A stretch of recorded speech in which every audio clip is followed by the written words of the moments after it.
A ver, ¿hay algún voluntario o pasamos de democracia o con número? ¿Sí? Ah, ya, de atrás me dicen que sí. Ya. Muy bien. Ya. Vamos a poner al pastor su nombre para presentarlo. Su nombre, el pastor Pablo. Bueno, ¿no? Le damos la bienvenida y gracias por la colaboración. Entonces, lo que vamos a hacer a continuación es poner una petición al pastor. El pastor me dice que se llama Pablo y yo le voy a pedir que haga algo que va a ser como una necesidad de él, ¿no? Entonces, pastor Pablo, yo quisiera que usted me escriba su nombre en la pizarra para todos. Ah, ya. ¿Lo escribo? Sí. Ya. ¿Qué notaron? Sí. ¿Qué le falta para poder escribir? Al yo querer hacer algo y no tenerlo, estoy reflejando que tengo una necesidad, ¿sí o no? Muy bien. Ahora sí, escribando su nombre, de repente si tiene un segundo nombre para conocerlo. Muy bien. Este ejemplo lo podemos aplicar a muchas cosas. ¿Qué podemos decir? Por ejemplo, ¿tenemos la necesidad de respirar? Obvio, si no respiramos, morimos. ¿Tenemos la necesidad de alimentarnos? También, porque si no nos alimentamos, ¿qué pasa con nosotros? Amén, muchas gracias, pastor, Dios me lo bendiga. Mire, recibo su nombre completo. Pablo Percy Basilio Tume. ¿O Tume? Tume, ¿no? Gracias, estimado pastor Pablo Percy. Como ustedes vieron, todos tenemos una necesidad. En el ejemplo que hicimos, yo le dije, pastor, escríbame su nombre. ¿Pero qué hice? Guardé los plumones en mi bolsillo, ¿no? Inmediatamente quiso escribir y vio que no estaba el plumón. ¿Qué hay ahí? Una necesidad. Necesita algo para satisfacer la necesidad de qué cosa? De escribir su nombre, ¿no? Muy bien. Acuérdense de esa palabra, ¿no? Necesidad. Porque en el transcurso de esta lección vamos a ver todo eso. Gracias, pastor Pablo. Haciendo un pequeño bosquejo un pequeño recordatorio de lo que hablamos la vez pasada, habíamos dicho que hay tipos de ateos. Primero estábamos con el ateo propiamente dicho, que es aquel ateo que dice que no cree en Dios, que niega la existencia de Dios, ¿no? Y eso es bien conocido. Cuando vemos un ateo, entendemos eso prácticamente. Con eso no hay ningún problema. Pero inmediatamente encontramos que hay otro tipo de ateo. El ateo providencial. ¿Y se acuerdan qué era el ateo providencial? Es aquel que justamente no cree en esto, en la providencia de Dios. Ustedes han escuchado, hermanos, como mencionamos en modo recordatorio, que dicen, se consideran hermanos, pero ellos dicen, no es necesario que yo congregue, no es necesario que yo vaya a mi iglesia, es mejor que la iglesia venga a mí. ¿Han escuchado esto? Por ejemplo, un ejemplo práctico de la sociedad de un ateo providencial. El ateo providencial es alguien que cree en Dios, defiende la existencia de Dios, pero no cree en la importancia de la iglesia, no cree en que Dios es un Dios providencial, sino que simplemente Él ha creado las cosas y ya nosotros hacemos lo demás. Entonces es por lo general la persona que dice que cree en Dios, defiende la existencia de Dios, pero no cree que es necesario congregarse. El problema es que muchas veces nosotros consideramos a aquella persona como creyente y no lo es. Ahora, como referencia ustedes pueden buscar o pueden indagar en materiales antiguos de la Reforma Protestante, por ejemplo, Stephen Sharma, ¿no? Que habla mucho de este tema, ¿no? Cómo creían ellos para discernir. Y esto influencia mucho en la predicación. ¿Por qué? Porque si tú no empiezas a discernir quién es creyente y quién no es creyente, puede que haya alguien dentro de la iglesia que cree que es creyente y verdaderamente no lo es. Y lo estamos engañando. Dos, ahí se aplica lo que he dicho ahorita. El segundo tipo de ateo es el ateo práctico. El tercer tipo es el ateo práctico. ¿Quién es el ateo práctico? ¿Se acuerdan que dije que era el más peligroso? ¿Por qué? Porque el ateo práctico se encuentra dentro de la iglesia. El ateo práctico congrega, pero su conducta contradice totalmente lo que es bíblico. Por ejemplo, yo formo hermanos acá, porque sé que no soy eterno. Me voy a morir, un día me voy a ir, y es parte de la vida. Pero digamos que un hermano dentro de la iglesia que lo estoy formando agarra y me dice, yo digo de repente, tengo una observación en cuanto a la prédica que diste la vez pasada. Quisiera que me des las fuentes de donde lo sacaste y conversemos. Y él me dice, ¿usted qué se ha creído? ¿Usted no es así? Esa persona está reflejando una falta de sometimiento a las autoridades de la iglesia, al orden establecido de una congregación. Por lo tanto, es considerado como un ateo práctico. ¿Por qué? Porque aunque dice creer en Dios, aunque se congrega, en la práctica es totalmente contrario.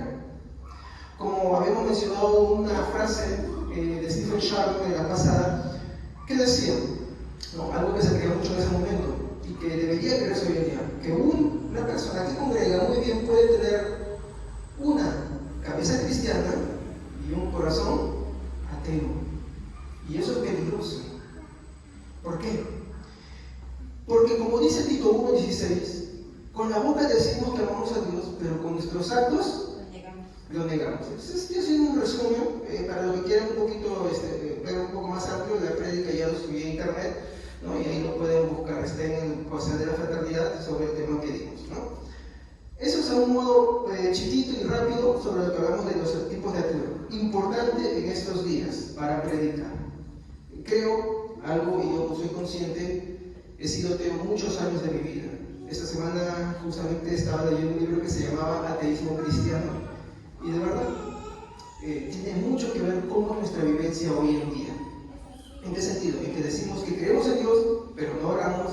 Decimos que creemos en Dios, pero no leemos su palabra. Decimos que creemos en Dios, pero no creemos en el hecho de congregar. Decimos que creemos en Dios, pero no creemos en su providencia, y así sucesivamente. Entonces eso tendría que ponernos a analizar. A mí me puso a analizar también.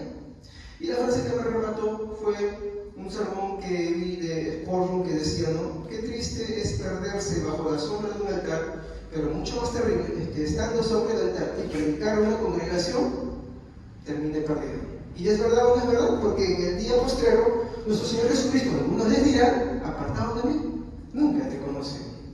Y de eso tenemos que cuidarnos. ¿Ok? Muy bien. Terminando esa parte, mencioné una pequeña leyenda que debemos tener presente para todos los atributos que vamos a hablar. ¿Y cuáles son? Algo que vamos a ir retomando siempre. Que los atributos de Dios son eternos. O sea, nunca hubo un tiempo en el cual nunca fueron. Todo el tiempo siempre fueron. No se anulan. El amor no anula la justicia de Dios no anula el amor, la misericordia no anula la ira no anula su misericordia.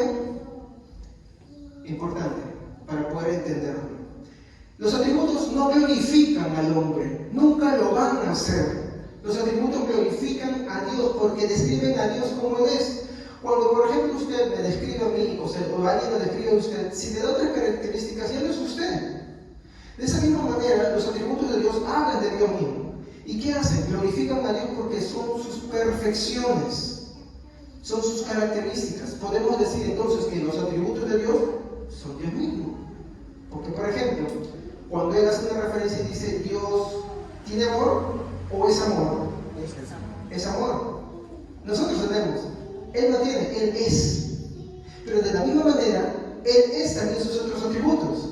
Él es misericordia, Él es justicia, Él es ira. Y todos los demás atributos, hay un abanico muy grande de atributos que pertenecen a Dios, algunos de los cuales casi ni se hablan ni se mencionan y que son muy interesantes.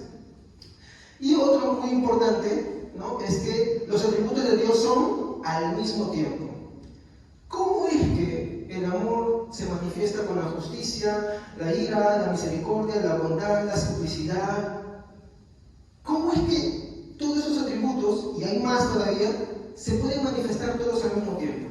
Eso es lo que vamos a ir viendo en el transcurso de estas lecciones. ¿Ok? Entonces, acuérdense siempre de eso, ténganlo ahí presente, por favor, ¿no? Muy bien. Nuestra hermana, bueno, quiero agradecer a mi hermana Doris, que estuvo digitando mis notas. Entonces les va a alcanzar unas notas a ustedes. Por favor, si les puedes alcanzar las notas a ellos. Y si alguien de repente desea tener estas notas, que hoy no está, ¿no?, puede escribirnos por WhatsApp y nosotros realmente le enviamos el PDF para que usted lo pueda tener y con gusto pueda compartir esta lección, aprender y enseñarlo a otros. ¿Ok? Muy bien. El tema que nos atañe esta noche, se llama Dios antes de la creación, y decidí tomar Isaías capítulo 40, versículo 28. Como usted sabe, a mí me gusta mucho que los hermanos participen. Entonces, no sé si hay algún hermano, de preferencia en la versión Reina Valera, le voy a citar otro, ¿no? Que me pueda leerlo, por favor. Isaías capítulo 40, versículo 28.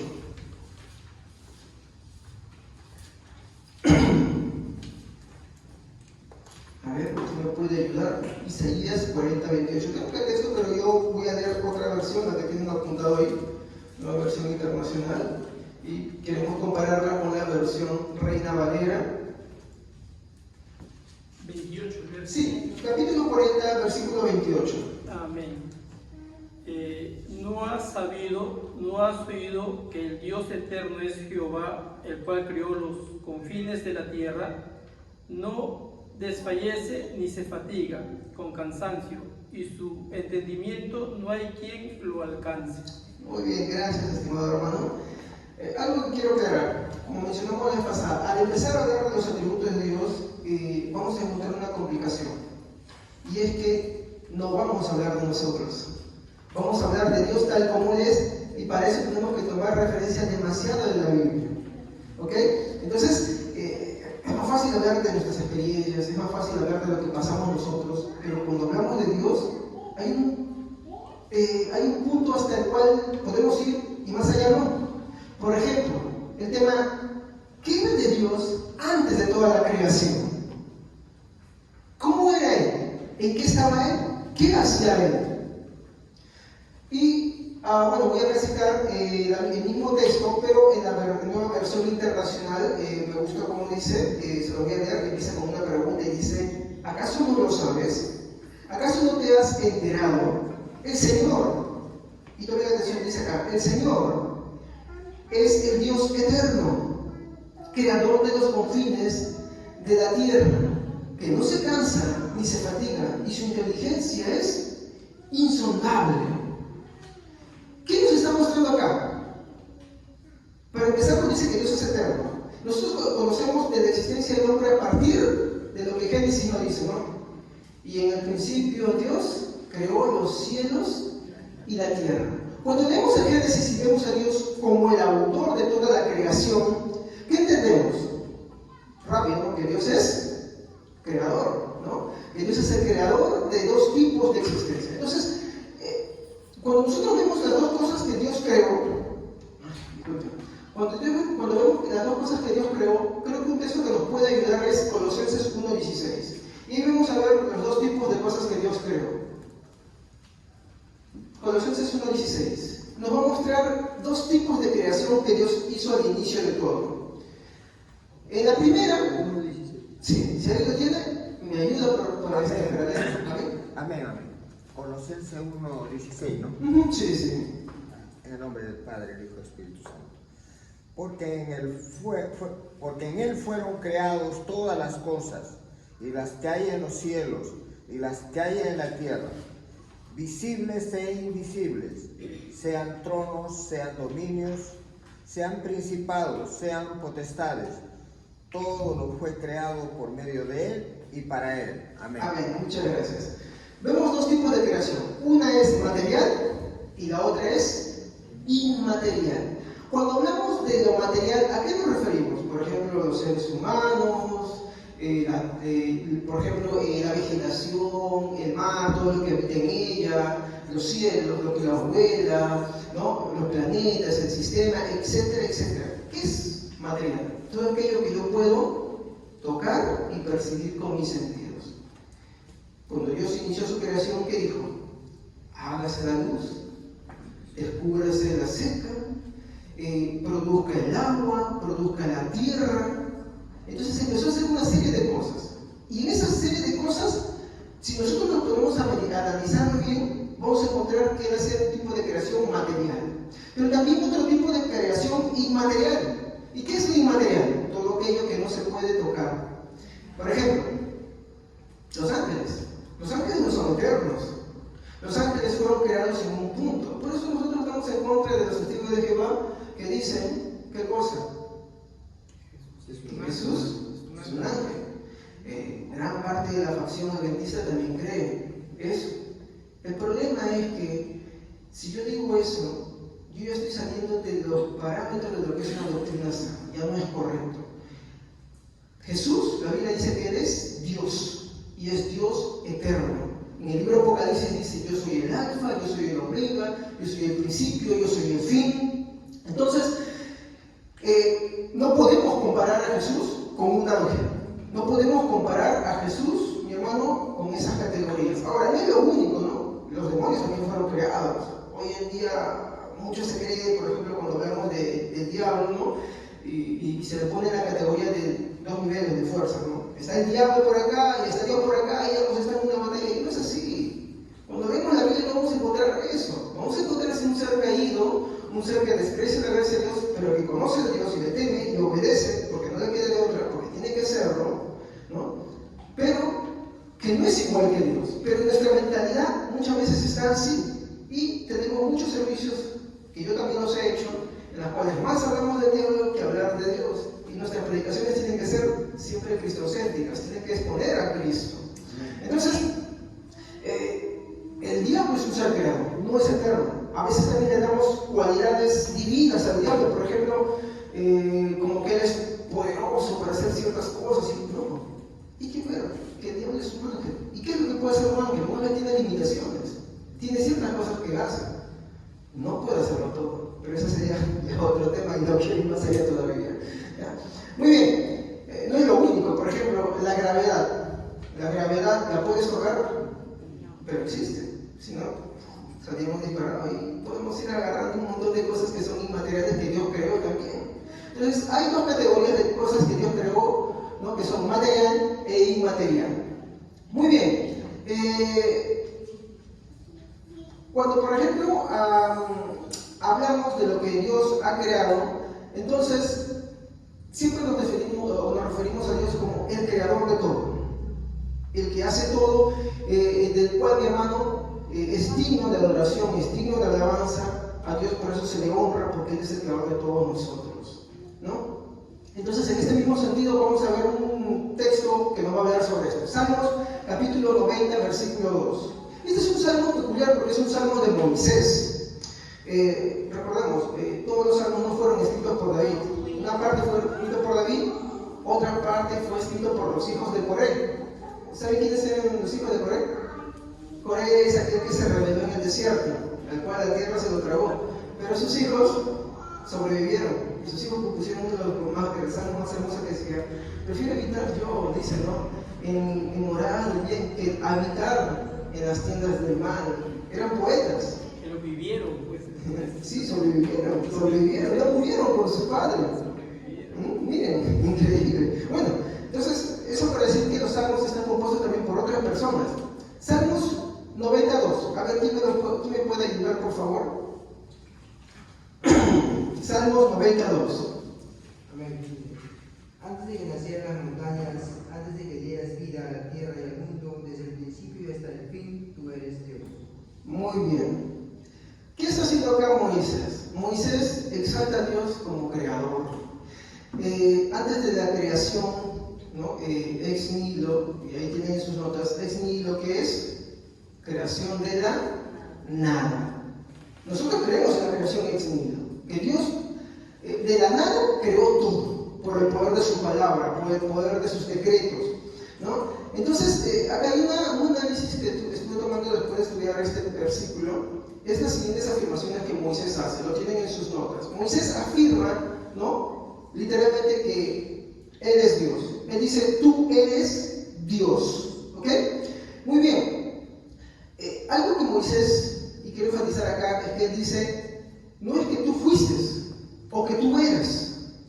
No lo dice. Él lo dice en un tiempo presente. Tú eres Dios.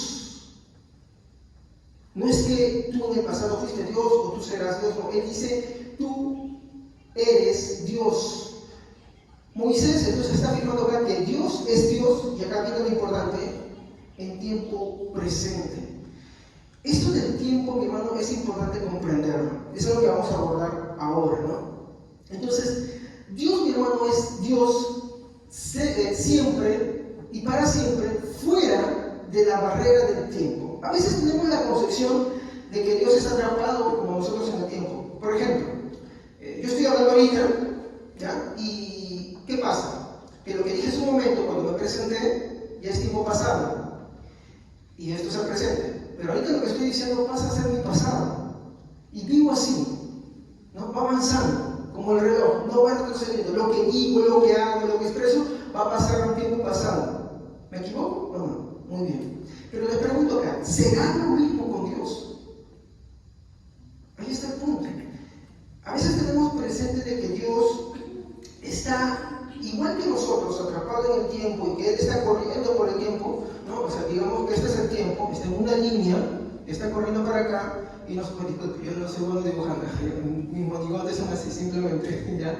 Y acá se encuentra el hermano Pablo, ¿ya? El pastor Pablito se encuentra acá, ¿no? Y el pastor Pablito está en su vida y Dios está acá. Y la verdad que no es así. ¿Cómo es que Dios, mi hermano, se encuentra en esto? Eso vamos a verlo ahora, ¿no? Lo primero que quiero afirmar es que Dios es Dios fuera de la barrera del tiempo, ya que Dios no corre con el tiempo. Esto nos lleva a una pregunta. Si Dios no está corriendo con nosotros en el tiempo, ¿cómo era Dios antes de toda la creación? ¿Cómo era esto? Entonces, para esto vamos a estudiar este atributo que se llama la aceidad de Dios. La aceidad de Dios. ¿Qué es la aceidad de Dios? Bueno, en sus notas ustedes pueden revisar, es una palabra en latín, ¿no? De la cual se descomponen ciertas palabras. A es por, C, sí, y da, cualidad de. Vamos a ponerlo acá, ¿no? A es por, ¿no? C, ¿no? Es, discúlpenme, sí, estaba bien fácil, y da es cualidad, cualidad de. Entonces, si lo juntamos todo, ¿qué es lo que estamos diciendo? Que la aceidad es la cualidad de Dios por la cual Él existe por sí mismo, se sostiene por sí mismo. Es, por lo tanto, un atributo de Dios. Y cuando hablamos de este atributo de la aceidad, estamos hablando de una perfección de Dios. Hermanos, ¿por qué decimos que la aceidad es una perfección de Dios? Porque esto nos va a reflejar, mi hermano, que este atributo, mi hermano, que era antes, lo sigue siendo ahora. ¿Se acuerdan que la leyenda que les puse, que los atributos son eternos, que nunca hubo un tiempo en el cual nunca fueron? Muy bien. Este atributo es una perfección de Dios porque nunca ha dejado de ser. De hecho, ningún atributo nunca dejó de ser de Dios. Todos siguen siendo iguales como eran antes de la creación. Entonces, ¿qué nos dice la aceidad? Bueno, ya hablamos que es un atributo, ¿no?, de Dios, el cual nos dice que es la cualidad de Dios por la cual Él se distingue del resto de su creación, pero que también es el atributo por el cual Dios existe por sí mismo o por necesidad de su propia existencia. ¿Se acuerdan cuando hicimos el ejemplo de nuestro hermano Pablo? Yo le dije, por favor, hermano, escríbame su nombre, pero yo tenía los pulmones. Él no podía escribir su nombre. ¿Por qué? No tenía los pulmones. ¿Qué reflejaba eso? Que él es una persona con necesidades, yo también soy una persona con necesidades, ¿no? Todos tenemos necesidades, pero Dios tendrá necesidades. Ahí está el punto. Entonces, la aceidad de Dios, ¿qué nos dice? Que la existencia de Dios depende de quién? De Él mismo. Muy bien. Entonces, se entiende por este atributo, y bueno, acá voy a ponerlo.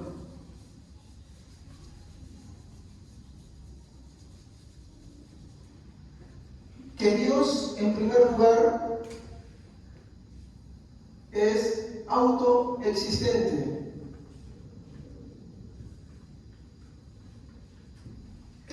consistente, hermanos? ¿Quién me puede ayudar ahí con sus notas? Lo dice entre comillas. No necesita de nadie. Su existencia no depende Ok. de nada. ¿Nuestra existencia depende de algunos factores? Sí, por ejemplo, de respirar. Necesitamos de nadie. Sí, necesitamos del aire, necesitamos del agua, necesitamos alimentarnos. ¿Sí o no? Nuestra existencia siempre depende de cosas. Por ejemplo, ahí está, Mía, ahí está. Mía depende de su mamá para vivir, ¿sí o no? ¿Qué más frágil que un bebé cuando nace? Es el ser de toda la creación más indefenso y que necesita de sus padres. ¿Para qué? Para vivir, para ser curado, ¿no? Pero cuando hablamos de Dios, mi hermano, cuando hablamos de su existencia, ¿qué nos dice? Que su existencia no depende de nada más. Que su existencia, mi hermano, no tiene dependencia con otra cosa para vivir. Entonces, por racionalidad entendemos, mi hermano, de que Dios, antes de la creación, ya era Dios, ya existía, ya estaba ahí presente. Y que su existencia nunca dependía de más cosas. Nosotros sí somos seres dependientes. Dios no es un ser dependiente para su existencia. Nosotros necesitamos una atmósfera adecuada. Si por ejemplo vamos al mar y nos caemos del bote, del barco, lo que sea, ¿qué pasa con nosotros? Nos ahogamos. ¿Sí o no? Porque nuestra existencia depende de que tengamos oxígeno. Pero Dios es autoexistente. Su existencia depende de nada más que de Él mismo. El principio y origen de su existencia no se encuentra en ningún otro agente, no se encuentra en otra cosa. Como nosotros, nuestra existencia depende del oxígeno, depende del agua, que nos hidratemos, depende de la comida. Hay animalitos, por ejemplo, cuando los descuidas y subamos a un área, por ejemplo, ¿qué pasa? Se entristecen y al tiempo también mueren, porque son seres sociales. ¿Sí o no? Igualmente pasa con todas las cosas creadas, dependen de algo más. Pero, mi hermano, pero cuando hablamos de Dios, no es así. Dios, mi hermano, no depende de otro agente para existir. ¿Estamos? Entonces, decimos que Dios es autoexistente. Muy bien, esto es lo que significa que Él existe por sí mismo. Él es eterno, no teniendo principio ni fin. Apocalipsis 22:13. ¿Qué nos dice? A ver, ¿quién me puede apoyar con Apocalipsis 22:13?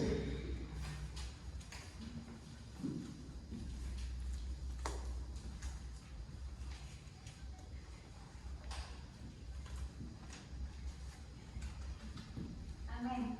Yo soy el Alfa y el Omega, el primero y el último, el principio y el fin.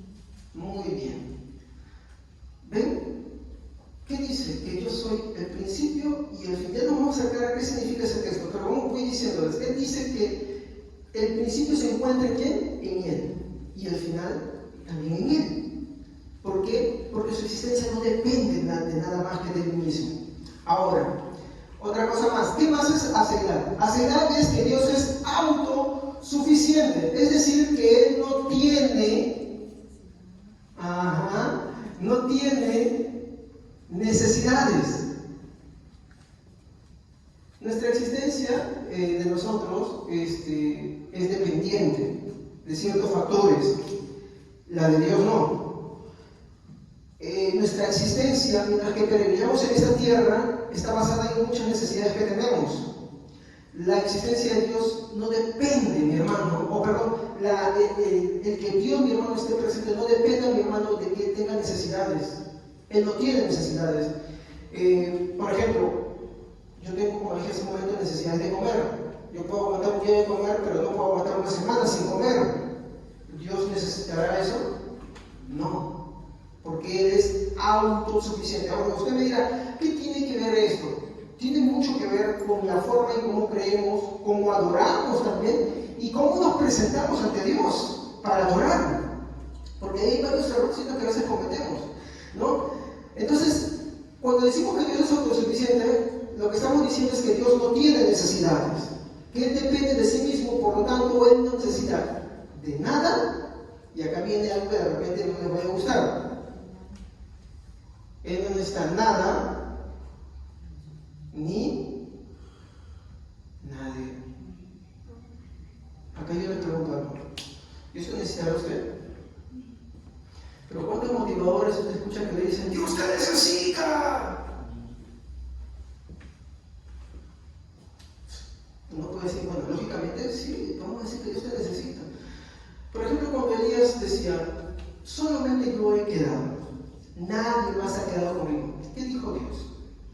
yo, hablando de Dios, yo me he reservado, no me acuerdo el número, dijo, tantas rodillas que no han doblado, ¿no se doblaron de quién? Ante Baal. ¿Qué era? ¿Que esos hombres se habían guardado o que Dios se había reservado a ciertas personas? ¿Qué era? Era que Dios se había reservado a ciertas personas. Entonces, cuando decimos que Dios no tiene necesidades, es que no tiene necesidades absolutamente de nada ni de nadie. Dios no me necesita a mí. Entonces, ¿cuál es mi papel acá? Sí, como yo le dije la vez pasada, este atributo es chocante, y va a ser más chocante ahora que empiece a hablar un poco más y me meto un poquito más adentro. Dios no necesita nada ni a nadie. A veces se nos crece el orgullo de que somos importantes, de que si nosotros las cosas no funcionan, como Elías, de que si nosotros no va a funcionar, no. Dios siempre, mi hermano, ha cuidado de su obra. Dios siempre se ha reservado las cosas para Él mismo. ¿Por qué? Porque no tiene necesidad de nada ni a nadie. Él hace y deshace. Él hace conforme a su voluntad. Y esto, si nosotros nos ponemos a pensar como gente común y corriente que vive en este mundo, nos va a ser chocante. Pero si nos ponemos a pensar en cristianos, como cristianos, no. Algo que marca la forma de la teología que yo profeso es así. Bueno, digamos que esta persona es chiquitita, se llama Javier, ¿ya? ¿Cómo lo ven en la pizarra? Pequeño, ¿sí o no? Y, bueno, consigo a Dios como muy grande y el hombre como muy pequeño. Eso es algo que me ayudó a mí a comprender la teología de la Reforma Protestante. Ellos veían a Dios como muy grande y al ser humano como muy pequeño. Pero sucede que hoy en día nuestro ego se pone muy alto. Y empezamos a decir y hacer muchas cosas, mi hermano, que de verdad no son coherentes, mi hermano, ni agradan, ni bendicen, ni glorifican a Dios. De hecho, uno de los gritos de la Reforma Protestante era soli de gloria a Dios. O sea, ¿qué quiere decir? Que solo de la gloria a Dios. Pero hoy, tristemente, que encontramos muchos pastores que se roban la gloria a Dios, ¿no? Dan un sermón y yo... o por ejemplo iglesias que se adoran a sí mismas, como lo mencioné la pasada, se cantan a sí mismas, hacen cánticos a sí mismos, a sus pastores, y eso no es correcto. No, porque algo que se recuperó en la Reforma Protestante, ¿qué fue? Solo la gloria a Dios. Entonces, cuando nos ponemos a pensar de esa manera, que Dios no tiene necesidades y que Él no necesita nada ni a nadie, ¿será correcto o incorrecto? De hecho, este atributo es un golpe muy fuerte contra nuestro orgullo y nos ayuda a ser humildes. ¿Se acuerdan cuando Jesús le dice, y ustedes cuando hayan hecho todo lo que se les ha pedido, digan, siervos inútiles somos? ¿Por qué? Porque solamente hicimos lo que se nos pidió. Queridos hermanos, hay una reflexión. A veces, si nos ponemos a analizar incluso en la buena obra que hacemos, cometemos muchos errores. Hay un testimonio que yo cuento. Hace unos meses estaba en el parque Tuca. Y no es bonito para mí, es un poquito vergonzoso, pero lo digo porque me sirve para enseñar.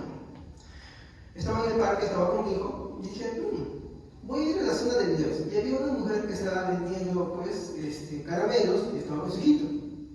Entonces, mi mente, ¿qué es lo que hizo? La autojustificación. Mi mente hizo lo siguiente, dijo, de repente es una de esas personas que están con las bebidas y están que te extorsionan y te sacan plata así. ¿Ok?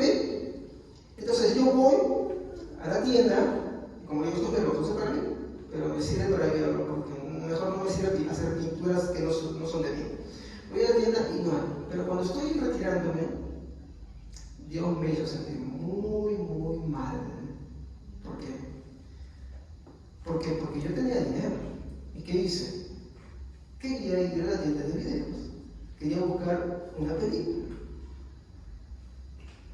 Entonces voy y regreso.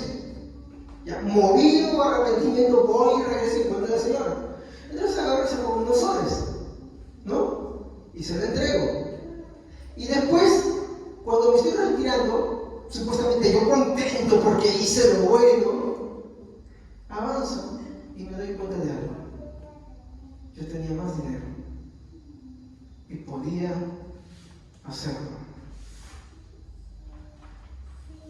Y sigo, hace una semana estaba de comisión por metro y había una abuelita que estaba pidiendo y tenía 20 soles. Entonces le di y dije, esta vez voy a obedecer a Dios.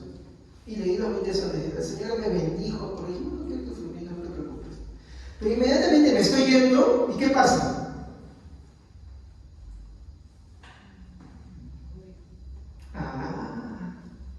Porque toda dádiva perfecta proviene de quién? Pero cuando llega a nosotros, ¿qué hacemos?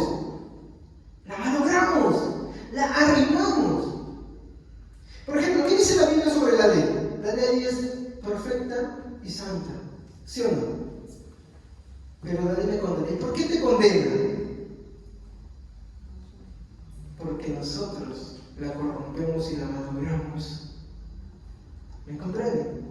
Entonces, entendamos, no podemos ser cristianos sin Dios.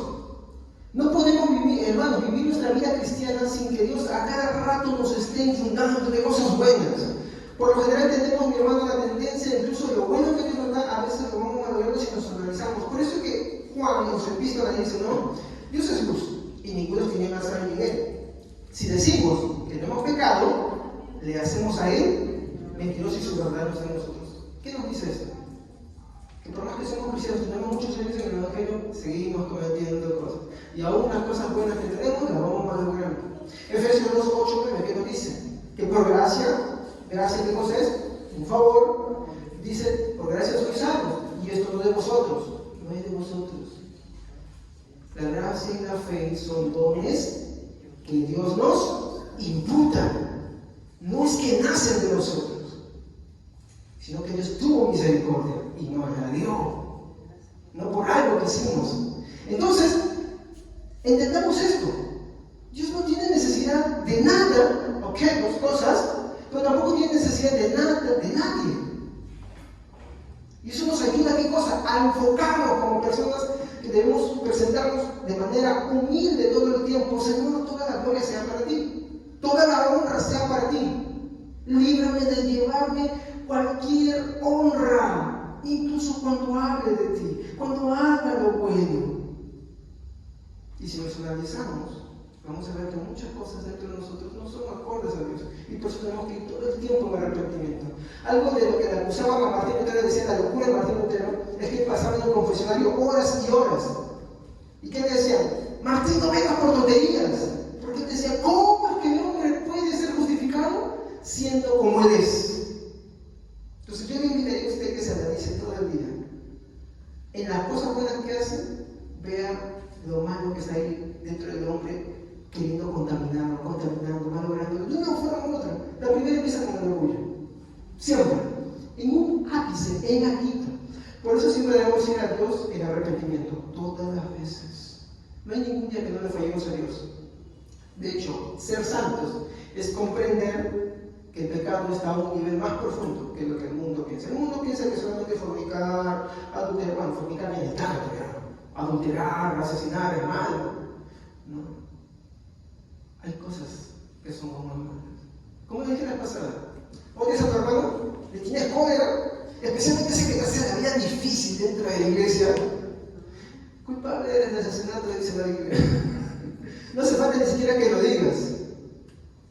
Ya lo pensaste, ya lo estás sintiendo ahí y eres culpable de asesinato. Tienes que ir pidiendo de perdón a Dios. Tenemos que ir a ese rato.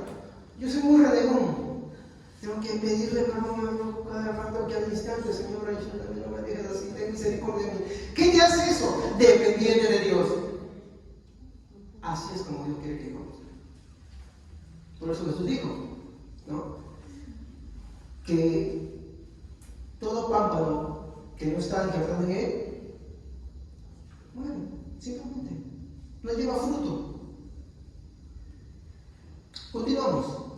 Entonces, Dios no tiene necesidades, no depende, no necesita de nadie, mi hermano, no necesita de nada. no actúa por necesidad. Hechos, capítulo 17, creo que es el mejor texto que nos va a ayudar a entender. Hechos, capítulo 17, versículo 24 al 25.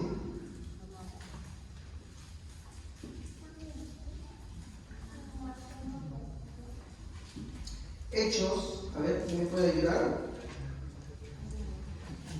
¿Quién desea compartir conmigo la lectura? Hechos capítulo 17, versículo 24 al 25. Amén, hermano, gracias. El Dios que hizo el mundo y todas las cosas que en él hay, siendo Señor del cielo y de la tierra, no habita en templos hechos por manos humanas, ni es honrado por manos de hombres, como si necesitare de algo, pues Él es quien da a todos vida y aliento a todas las cosas. Gracias, hermana. ¿Qué hemos visto ahí? Ni se deja honrar por manos humanas como si necesitara. Cuando adoramos a Dios, tengamos cuidado cuál es nuestra actitud. Porque el hecho que adoremos a Dios no involucra que Él necesite nuestra adoración. Vamos a ir metiendo un poquito más alto para entender eso todavía. Él no necesita nuestra adoración. Nosotros necesitamos adorar a Él. Eso es verdad. Pero Él la necesita. No la necesita. Por eso puse el título Dios antes de la creación. ¿Cómo era antes de la creación? Si Él necesitara algo, ya no sería Dios. Él no sería perfecto.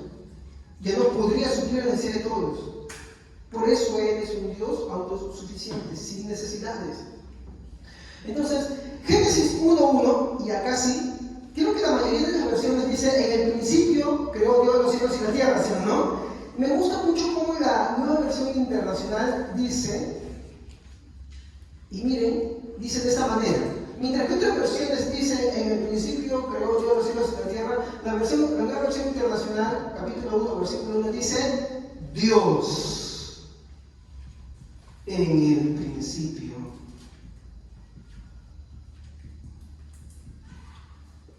¿Se dan cuenta cómo inicia acá? ¿A quién pone en primer lugar? ¿Por qué? Porque Dios es antes de la creación.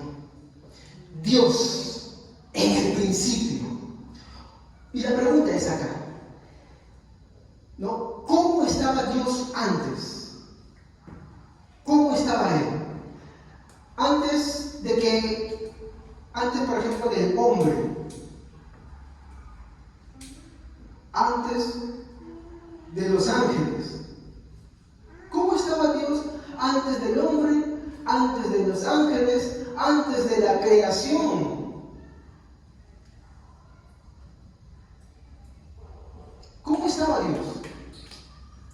¿Qué hacía? ¿No? Hay que entender, y les puse bueno, mi hermana nos puso ahí en sus hojitas, en sus notas, ¿no? Un triangulito, y este triangulito me va a servir para explicar algunas cositas. Y pusimos acá al Padre, ¿no? Pusimos al Hijo, ¿no? Y al Espíritu Santo. ¿No? Nosotros sabemos que Dios es uno en esencia, tres en persona, ¿no? Y es un solo Dios. ¿Ok? Muy bien. A esto se le conoce como la doctrina de la Trinidad o la Triunidad. Es lo mismo, ¿no? Triunidad, que quiere decir que son tres personas en una unidad. Es Dios manifestado en tres personas. ¿Ok? Muy bien. Entonces, en un principio, antes de la creación, Dios, en su Trinidad, Padre, Hijo y Espíritu Santo, habitaba solo. ¿Sí? Porque no había nada. Como le dije, los ángeles no existieron siempre. La creación existió siempre, el hombre tampoco. Entonces, ¿cómo habitaba Dios en un inicio? Solo. A esto, en sus notas que les he puesto, se le conoce como, es el otro nombre que lleva la asqueridad de Dios. ¿Y qué dice sus notas?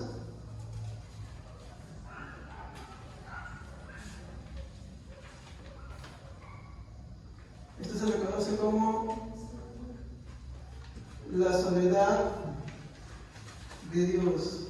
Inmediatamente de repente alguno me dirá, pero esto suena negativo, ¿no? Cuando hablamos de personas, esto tiene una connotación muy negativa, ¿me equivoco? ¿No?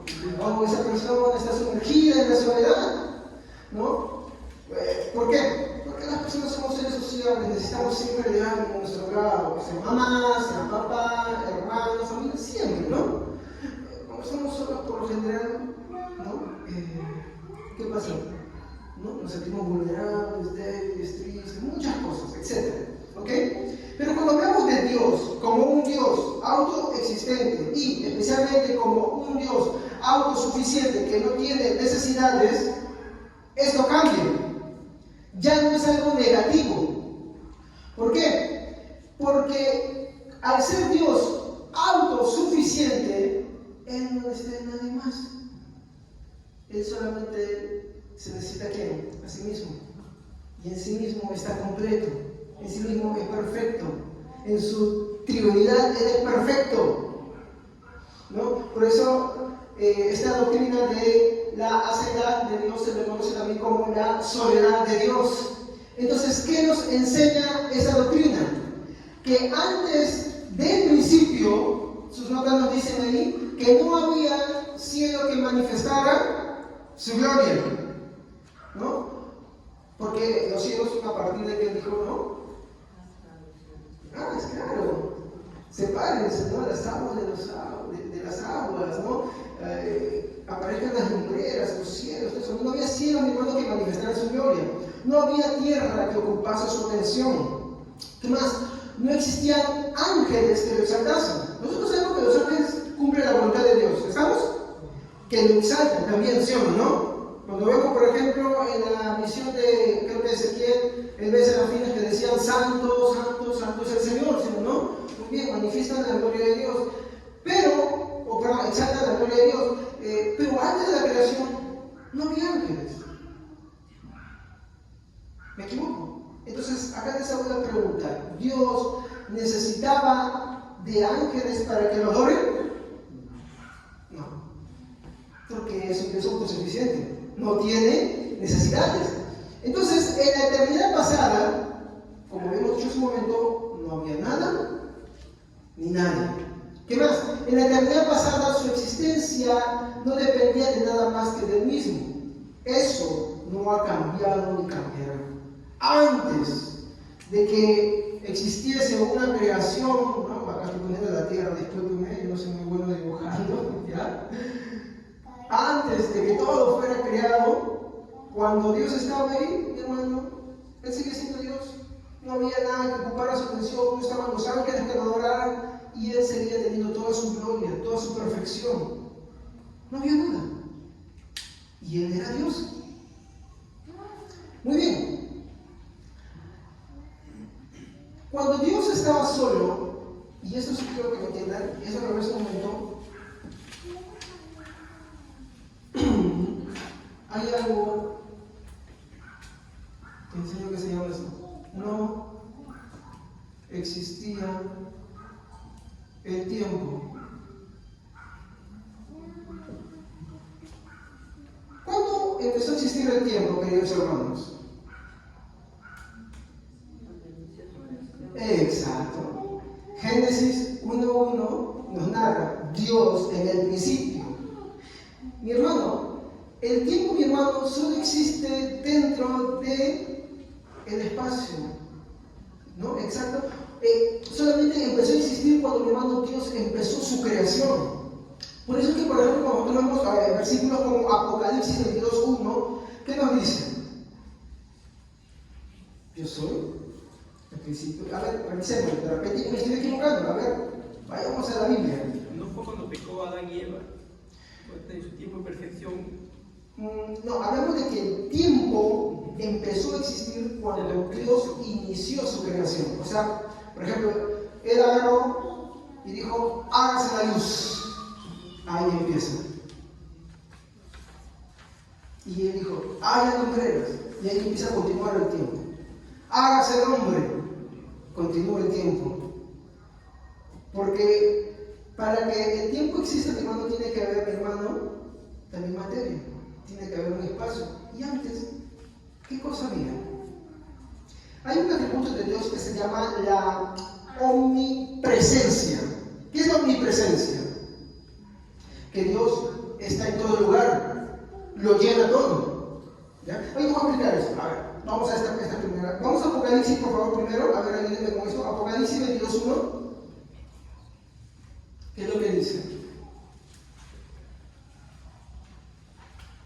Y también, bueno, Génesis ya lo leímos, ¿no? Génesis 1:1. Apocalipsis 22:1. A ver, yo lo tengo acá. Dice así: luego el ángel me mostró. Perdón. Sí, me confundí de versículos. Qué pena, hermano, discúlpenme. 13. A ver, ¿pueden leerlo, por favor? Qué pena, de verdad, hermanos. A veces entre mis notas yo también agarro, bueno, sí, un hombre como. Yo soy el alfa y la omega, el primero y el último, el principio y el fin. Ok. Cuando hablamos del tiempo, gracias hermana, cuando hablamos del tiempo, tenemos que entender algo que les dije hace un momento. Dios no está atrapado en el tiempo. El tiempo fluye en él. Por ejemplo, voy a pedir algo a un hermano en este espacio. Hermano Walter, a ver, pasa acá adelante, por favor. Le voy a pedir algo. Le voy a prestar un plumón y le voy a pedir que en este cuadro que está acá, que vamos a decir nosotros que el cuadro es Dios, ¿ya? Digamos por así decirlo, este cuadro, ¿ya? Sin salirse de acá. Hágame una línea recta sin llegar a los extremos. Del tamaño que usted quiera. Listo. Muchas gracias, hermano. ¿Qué es esto? Esto vendría a ser el tiempo. ¿El tiempo está fuera de Dios o dentro de Dios? Miren, ojo, el versículo que dice: yo soy el alfa y el omega, soy el principio y el fin. Cuando vemos que el apóstol Pablo dice que todas las cosas fueron creadas para Él y por medio de Él, entendemos que la creación tiene una causa.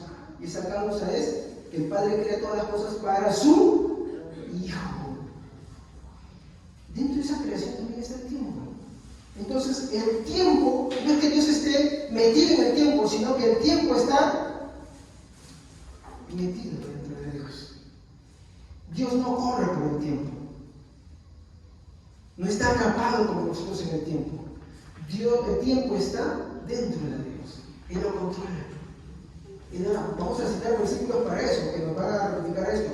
Entonces, lo que yo quiero afirmar con esto es que Dios no es afectado ni sometido por el tiempo porque Él es su creador.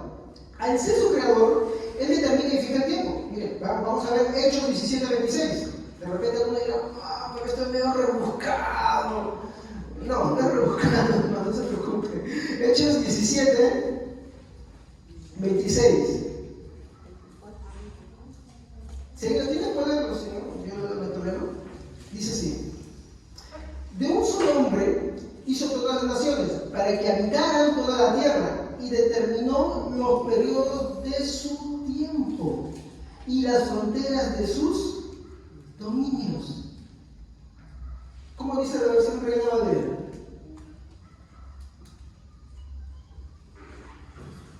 ¿Alguien lo tiene, por favor? Hechos 17:26. Amén. Amén. Y de una sangre ha hecho todo el linaje de los hombres, para que habiten sobre toda la faz de la tierra, y le ha prefijado el orden de los tiempos y de los límites de tu habitación. Gracias, hermano. Dice, determinado o prefijado. ¿Y qué cosa les ha prefijado? Los límites de sus tiempos. Es que Dios no, mi hermano, Dios es el que determina el tiempo. Él no está atrapado en el tiempo. Nosotros sí estamos atrapados en el tiempo. ¿Me equivoco o no? Mire, imagínense, yo tengo por ejemplo 41 años. A la vuelta de mis recuerdos estaba cuando tenía 15 años. Yo tengo 41 años, hermano. Qué rápido se va la vida así, ¿no? Nosotros estamos atrapados en el tiempo. Pero Dios no. Dios no está atrapado en el tiempo. Como les dije, al ser Él su creador, Él determina y Él fija los tiempos de todas las cosas. Entonces Dios no está atrapado en el tiempo ni es afectado por el tiempo. Más bien Él determina el tiempo. Por eso es que la presencia de Dios abarca tanto el pasado, el presente y el futuro al mismo tiempo. Entonces, ¿podemos decir que Dios está tanto en el pasado, en el presente y en el futuro al mismo tiempo? Sí, sí. Por ejemplo, cuando tú lees pasajes como Isaías 9:6, un niño nos es nacido. ¿Había nacido? O sea, para un niño ha nacido. Está hablando en un tiempo en el que Isaías está profetizando hacia el futuro. Pero ¿cómo describe? Como presente. Por ejemplo, cuando tú lees Isaías 53:4, ciertamente Él llevó. ¿En qué tiempo lo está hablando? Pasado. Pero no había sucedido en el sacrificio. ¿Por qué Dios habla algunas cosas en tiempo presente y otras habla en tiempo pasado cuando aún ni siquiera han sucedido? Porque Él no está atrapado en el tiempo. Él fija el tiempo, Él determina el tiempo. Y eso, mi hermano, es una seguridad mayor para nosotros. Nosotros tenemos mucha incertidumbre acerca del tiempo. No sabemos qué nos va a pasar mañana. Él ya lo conoce, Él ya lo vio, Él ya lo determinó. Una razón más para descansar y confiar en Él. Muy bien, entonces, por eso es que se dice de Dios, y esto es algo que a mí me costó entender, ¿no? Y cuando ya empecé a estudiar lo que era la seriedad de Dios, entendí muy bien esto, es que Dios es atemporal. ¿Por qué? Porque Dios no es afectado por el tiempo, ni transcurre en el tiempo. Él es el que fija el tiempo fluye por Él, porque Él es su creador. Por eso es un Dios, mi hermano, que es autoexistente, autosuficiente, porque ni el tiempo lo afecta a Él. En la mitología griega existe el Dios más supremo de todos ellos, que es Cronos, y se define como el devorador, porque devora incluso a los dioses. ¿Ustedes dicen que Cronos devora, ¿no?, a su hijo y su hijo devora a su otro hijo? ¿No? ¿Por qué? Porque es una alusión de que el tiempo devora todo, ¿no? Que es un Dios defectuoso. Pero en cambio nuestro Dios no es un Dios así. Nuestro Dios no es devorado por el tiempo. Él es el que determina el tiempo. ¿Ok? Muy bien. Entonces Dios, antes de su creación, hermanos, ya era Dios, y aunque no existía el tiempo, Él determinaba y seguía determinando todo. Él determinó antes, en la eternidad pasada, todo lo que iba a suceder ahora. Ya lo había determinado. Simplemente, cuando Él da su creación, Él hace que las cosas sucedan. Muy bien, continuamos. Entonces, Dios en su soledad, como dije, aunque suena negativo para nosotros, ¿no? Para Dios no es así, Él no tiene necesidades. Salmo 50:12, que nos dice, Salmos 50:12.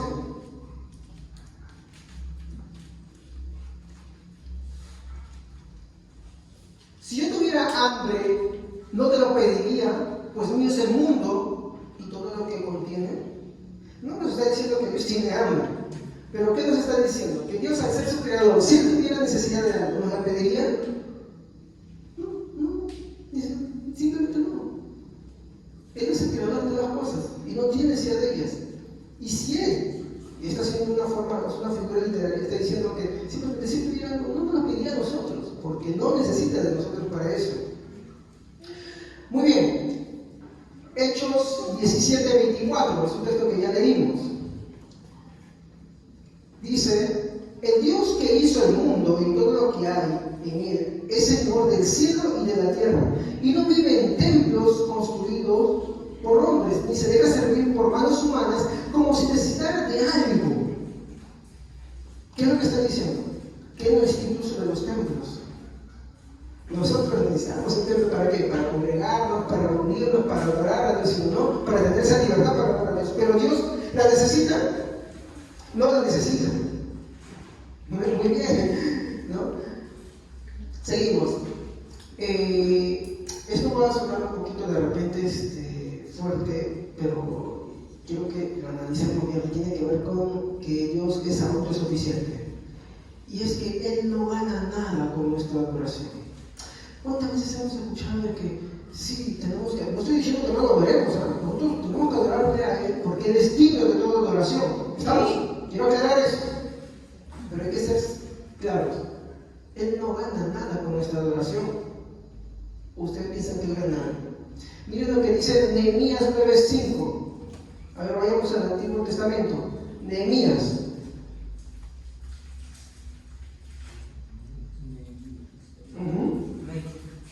Muy bien, hermano, a ver, léelo.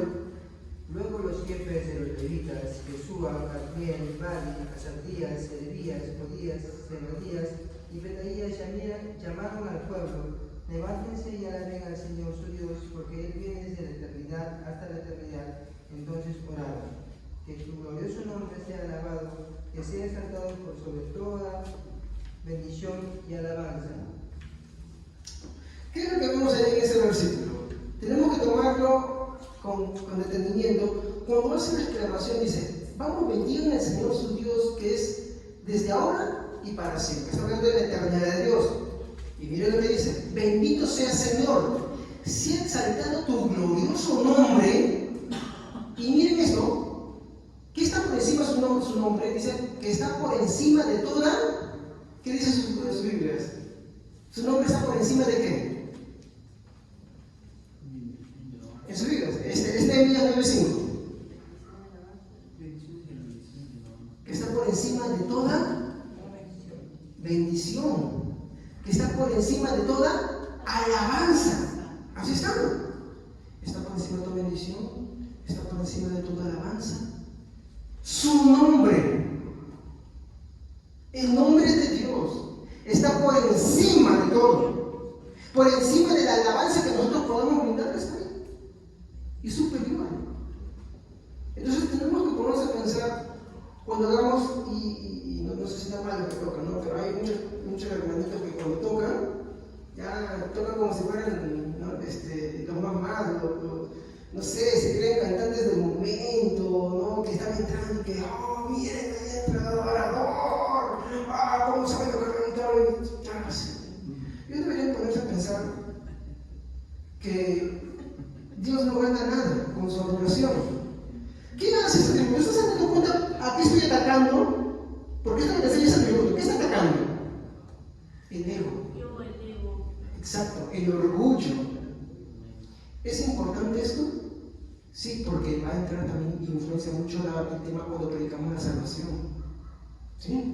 El mismo hombre que levanta el ego, que canta, que adora lindo, qué lindo canta, el mismo hombre levanta el ego. Nada, señor, eso, nada. Ahí hay un atributo más que cuando se habla de la adoración en espíritu. Si ustedes, después de terminar el taller, más adelante, ustedes quieren, puedo hablar, hay un paquete más de atributos que tiene que ver con la verdadera adoración de Dios y está centrado en sus atributos. Y cuando yo vi eso, me tiré al piso y dije: Señor, perdóname, porque he adorado mal mucho tiempo. Como dije, esto yo no me lo inventaba, ¿no? Yo he recurrido a fuentes antiguas para poder ver qué es lo que enseñaban los reformadores, y mi intención es transmitírselo a ustedes. Ese es mi deseo. No para que ustedes me reconozcan a mí, no es eso. Es más, creo que la semana pasada me hicieron una crítica y me dijeron: pastor, usted habló y ni siquiera se presentó. Bueno, ¿qué importa? Le digo, lo que importa acá es el mensaje, no importa yo. Eso es lo de menos. Lo que importa es que se está transmitiendo y que cada quien lo tenga y lo comparta y explora más por su propia cuenta y siga profundizando en eso. ¿Amén? Eso es lo que importa. No importamos nosotros acá, lo que importa es quién es Dios y cómo queremos dirigirnos a Él. ¿Ok? Muy bien, entonces, esto quiero aclarar. Él no gana nada, mi hermano, con nuestra adoración. Sí, debemos adorarlo con toda sinceridad. Todos nuestros pensamientos deben estar enfocados en Él. Todos nuestros deseos. No debemos estar divagando, lo mismo que en la oración. Por ejemplo, hay algo que yo digo a los hermanos. Cuando tú, por ejemplo, te preguntas: ¿qué es la adoración? ¿Qué entendemos? Que es el hermano que agarra una guitarra y se pone ahí. Él está, ya lo mando. Están ahí, él está adorando, él está alabando. No. Es también aplicable. Pero no. ¿Sabían ustedes que yo también estoy adorando ahorita? ¿Cómo estoy adorando? Ministrando la palabra. Predicar, ministrando la palabra. Pero mi adoración empezó acá. Es más, algunos músicos piensan que cuando vienen a la iglesia ya están ahí alabando a Dios. No. Eso empezó antes. Empezó desde el domingo de la mañana que tú te levantas hacer si dices, voy al servicio? Me voy a arreglar, presentable para mi Señor, con lo mejor que tengo, voy a ir con la mejor disposición.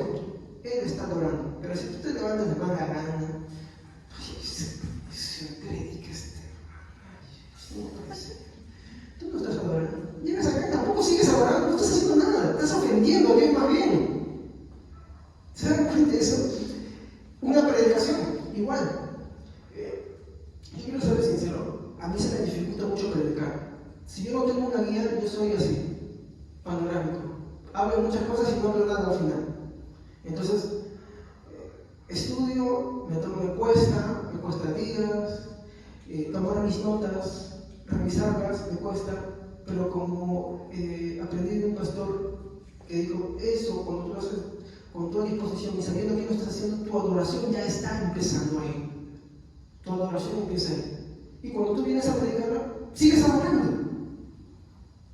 De la misma manera, aquel que viene a escuchar la palabra de Dios, aquel que viene a cantar, su adoración empieza ahí. Su adoración empezó desde antes. El creyente que está sentado, igualmente.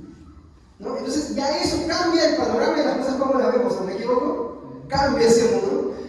Pero ¿de qué parte esto? De que Dios nos haga una sentada y nos diga, mira, si es verdad, tú necesitas adorar, pero yo no necesito tu adoración. ¿Me entienden? No me malentiendan, no estoy diciendo de que no debemos adorar a Dios. Dios es digno de toda adoración y debemos adorarle, no que dice todo el tiempo. ¿Me entienden? Todo el tiempo, en nuestras casas, en nuestras vivencias, en todo lo que hacemos y acá también. Así debe ser. Nuestra vida debe ser una adoración total a Dios. ¿Ok?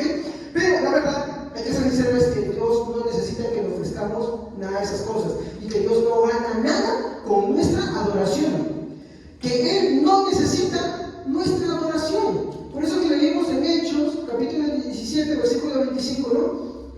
Que Él no se deja sentir por esas cosas como si Él necesitara la adoración, como que si Él necesitara la alabanza. No la necesita.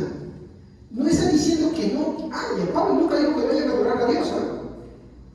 Mi hermano afirmó que debemos orar en todo tiempo, debemos agradecer con cánticos, salmos, himnos, doctrina y todas esas cosas, ¿sí o no?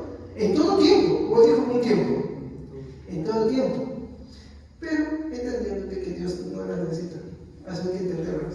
Porque Dios es. Se podría decir, de eso no se alimenta Dios. Muy bien dicho. ¿Ve cómo aprendemos todos? Dios no se alimenta de eso. Porque ya decir que se alimenta, estamos diciendo que esto es una necesidad. No se alimenta. No. Pero hay muchos creyentes que vienen a la iglesia y dicen, ay, yo tengo que adorar, y todo esto porque Dios necesita. No. Eres tú el que necesita. Soy yo el que necesito. ¿Me equivoco? Es así. ¿No? Muy bien, continuamos. Entonces, como le dije, ¿no? Somos nosotros los que necesitamos servirle y adorarle a Dios. Por eso Juan 15:5 dice, separado de mí, nada podéis hacer. Separado de mí, nada podéis hacer. Así de simple. Incluso para adorarle necesitamos a Dios. ¿Sí? ¿Por qué? Porque Él nos da eso. Hay creyentes en la iglesia que no adoran. Yo he visto creyentes que están en la iglesia y si no cantan la canción que ellos quieren, están haciendo. Pero cuando cantan una canción que para ellos les sirve para moverse el cuerpecito, pero ellos también, yo los he visto. Ellos no entienden qué es la adoración. Cuando tú, por ejemplo, estás atento, por ejemplo, tú sabes que vas a dormir en el servicio, entonces me tomo mi café cargado, pues si no me hace daño, me tomo mi café cargado, me doy una bañada, estoy todo fresco, porque quiero escuchar la palabra, estás adorando. Esta es parte de otro tributo, pero se muestra ese chiquito. Dios es espíritu, ¿verdad? Nada físico lo va a complacer. Entonces, algo sí lo puede complacer. ¿Qué? Aquello que no es material, es inmaterial. Y ahí tenemos que ir y ver adentro de nosotros. Exacto. Porque Dios es obvio que el que internamente tiene una buena disposición, una buena actitud para con Dios, obvio, se va a manifestar externamente. Eso sí, de hecho, innegable, ¿ok? Pero lo primero está ahí. Lo siguiente es una consecuencia. Porque quienes, por ejemplo, cantan bonito, predican bonito, hacen las cosas bonito, pero no quiere decir que por eso estén haciendo algo bien. y que Dios les sea agradable. Por ejemplo, yo puedo predicar acá, pero antes de venir acá, yo le tengo que decir, Señor, ayúdame, porque yo no quiero nada de orgullo, porque toda la gloria es para ti. Pero si yo predico y acá salgo diciendo, gente de otra iglesia viene a escucharme, qué predicador, ¿cómo le dije eso a ese hermano que sabía eso? ¿Qué es eso? Estoy robando la gloria de Dios. Digamos que no, eso es un ejemplo de mi esposa. Siempre cuando ella predica aprendo más, ella tiene algunas habilidades más, yo tengo otras y nos complementamos así, pero por ahí vamos a aprender, nos polemizamos, leamos y los hermanos también. Ella contaba, decía, un ejemplo. Digamos que tú llegas a tu casa y se robaron todo, tu televisor, tu radio, tu mini componente, tu computadora, tus muebles, te dejaron vacía la casa. ¿Estamos? Y yo te pregunto, tú prendes la televisión y ves las noticias. Hombre dadivoso está regalando las cosas a los pobres. Y tú dices, ese es mi televisor, ese es mi sofá, ese es mi cama, ese es mi home theater, ese es mi laptop, ese es mi celular. ¿Tú qué dices? Ese hombre se está mostrando como bueno, como creo que filántropo, creo que sí, ¿no? Lo que hace un hombre coreano. Pero la verdad, ¿qué cosa es? Es un ladrón. Así somos nosotros. Cuando nos robamos la gloria de Dios y nos robamos y nos damos el mérito nosotros. ¿Se dan cuenta? Por eso una de las 5 horas era solo la gloria a Dios. Cuando una iglesia te empiezan a decir eso, habla con tus líderes, dile, eso no es correcto, y si no, ora a Dios, para que Dios te dirija. Ora a Dios para que Dios te dirija. ¿Por qué? Porque ya no está viendo palabra. ¿Por qué? Porque se están robando la gloria de Dios. ¿Me entienden? Y el hombre de Dios tiene que ser humilde. Tiene que ser humilde. Seguimos. Muy bien. Entonces, la sanidad de Dios tiene aplicaciones en la salvación. ¿Cómo se va a aplicar esto en la salvación? Pues bueno, va a afectar bastante. Vamos a hacer como esto de una manera muy rápida. Ustedes tienen las notas, van a encontrarlos tal cual las voy a decir. Ya la hermana que se encargó de transcribir lo hizo, lo puso tal cual se lo mandé, ¿no? Para que puedan entenderlo, porque me interesa bastante que ustedes tengan cómo es que esto se aplica en la salvación, ¿ok? Entonces vamos a hacer rápido esto. ¿Cuál fue el motivo de Dios para que nos predestine para la salvación? La Biblia habla mucho de la predestinación, hermanos. ¿Qué es la predestinación? Que Dios, antes de toda la creación, antes de la fundación de la tierra, antes que iniciara su creación, Él había predestinado. De hecho, de ese atributo vamos a hablar la semana que viene. Bueno, la próxima acá 15 días, si es que ustedes vienen, ¿no? Vamos a hablar de esto, de ese atributo. Dios y su determinación. Muy bien, entonces la predestinación es una doctrina bíblica que nos dice que Dios antes de la fundación del mundo predestinó. Muy bien, ¿y para qué predestinó? Para salvación. Entonces, ¿cuál fue el motivo de Dios para esto? En primer lugar, les voy a decir que no es el hombre. No es el hombre. ¿Qué más dicen sus notas? No es sus méritos. Recuerden que Dios es autosuficiente. Para eso vamos a tomar Efesios 2, 8, 9. Es un versículo que nos dice: por gracia sois salvos, y esto no de vosotros, pues esto de Dios, ¿no? Ahí nos habla de la gracia y de la fe, que son dones de Dios. Entonces, la salvación no es un mérito, no es el motivo de la salvación que Dios tuvo para predestinar, no es el hombre. ¿Cómo es esto, pastor? ¿Cómo es que no es sus méritos? Bueno, voy a explicarles un poquitito así de forma rápida. En primer lugar, la Biblia dice que el motivo para que Él predestine para salvación lo hizo por el puro afecto de su hermosa voluntad. Efesios 1:5. La razón y el motivo para que Dios te predestine a ti para salvación, me predestine a mí para salvación, a ti, a ti, a ti, mi hermano, cada quien que me está escuchando, no eres tú, no soy yo, ni nada que tú hayas hecho. Efesios 1:5. Por el puro afecto de su voluntad. ¿De qué voluntad está hablando? ¿Del hombre o de la de Dios? De Dios. De Dios. Entonces, ¿dónde eres tú? Entonces, pastor, ser bueno y no hacerle daño a la gente. No me salva. Hay mucha gente buena en el infierno, ¿sabe usted? Y eso es terrible. Porque acá, ¿a cuánta gente? Porque de repente, a veces nos tomamos por el pandillero, por el maleante, por ese. Pero esa persona que no hace nada, que tú lo ves tranquilo, a mí me decían, no, mire, esa persona es una persona porque esa persona no hace daño a nadie, vive muy bien, solamente le falta ser cristiano, pero vive como cristiano, o tiene fe. Y no es así. Por eso tenemos que hablar de los tipos de ateo. No es así. No es cristiano, no es creyente, es un inconverso. Y si tú no lo predicas, Dios te va a demandar a ti. Exacto. ¿Por qué? Porque es más, la gente que no hace nada es más difícil de creer. Porque ustedes dicen, eso es algo que veo mal. Pues en la pasada les dije, ¿no? Qué terrible es traer y hacer héroes de, por ejemplo, el ex carcelero testimonio. Y hacemos una campaña para presentar al ex carcelero. Entonces, como él tiene galones, pensamos que la gente pasó como si eso no es bueno. Eso no es bueno. ¿Por qué no es bueno? No estoy diciendo que no se puede hacer, hay que hacerlo, pero a veces te das cuenta, la predicación se vuelve otra cosa.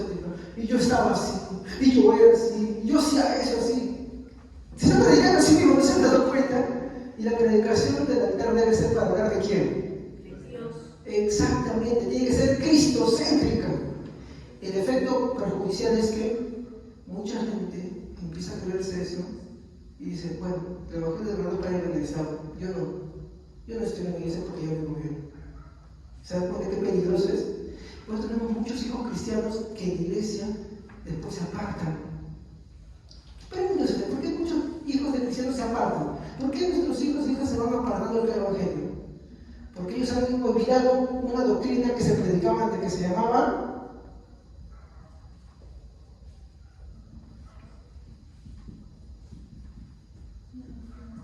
depravación total. Que todos los seres humanos tenemos una raíz de corrupción y nos inclina al mal. Por eso necesitamos de Dios. Yo digo que voy a hablar, pero me pongo a hablar demasiado, discúlpenme. A ver, muy bien, seguimos. Algunos creen que Dios los escogió porque Dios vio que creerían en Él. ¿Pero qué dice Efesios? Que no es por obras. Romanos 11:35, ¿qué nos dice? A ver, la mayoría de versículos van a estar por Romanos. A ver, acá sí, vamos a tratar de acelerar un poquito para concluir la idea. Romanos 11:35, ¿qué nos dice?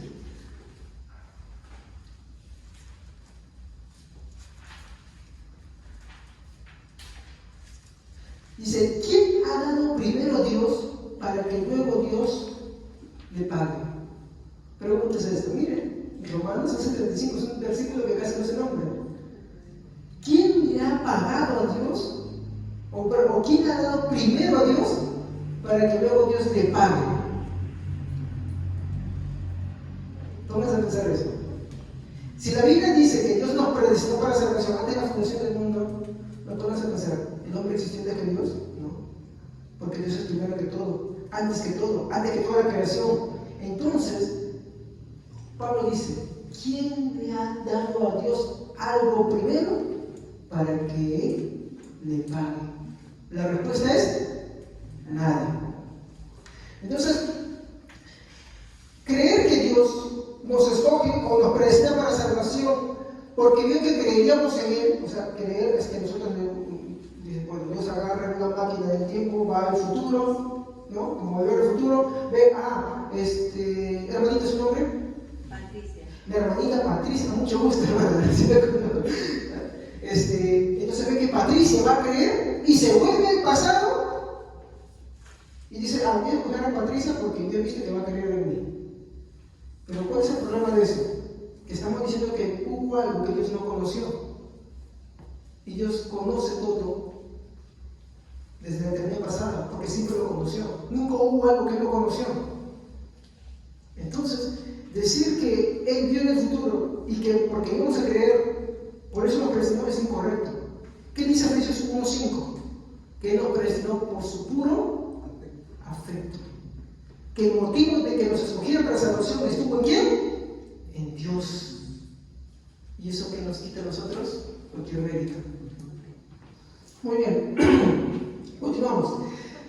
Una pregunta. El versículo que he leído es Romanos 11:35. Sí. Pero acá es Romanos 11:34. Sí, no hay problema. Agarren las miseritas y corrijan. Sí, no hay problema, hermano. No hay problema. Está un poco.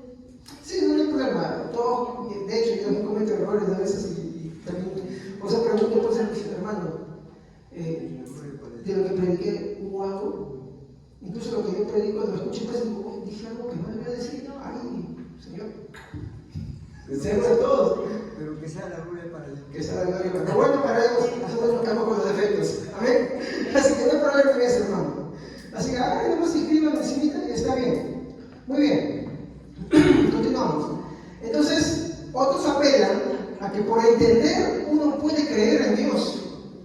¿Qué dicen algunos? No, es que yo creí porque me predicaron y cuando me predicaron, yo entendí, entonces por eso yo creí. Entonces, cuando tú llegas al cielo, si alguien te pregunta, hermano, ¿por qué estás acá? Es que yo fui listo, pues. Yo escuché y fui listo. Me dijeron que iba a haber un infierno, entonces yo agarré y creí por eso.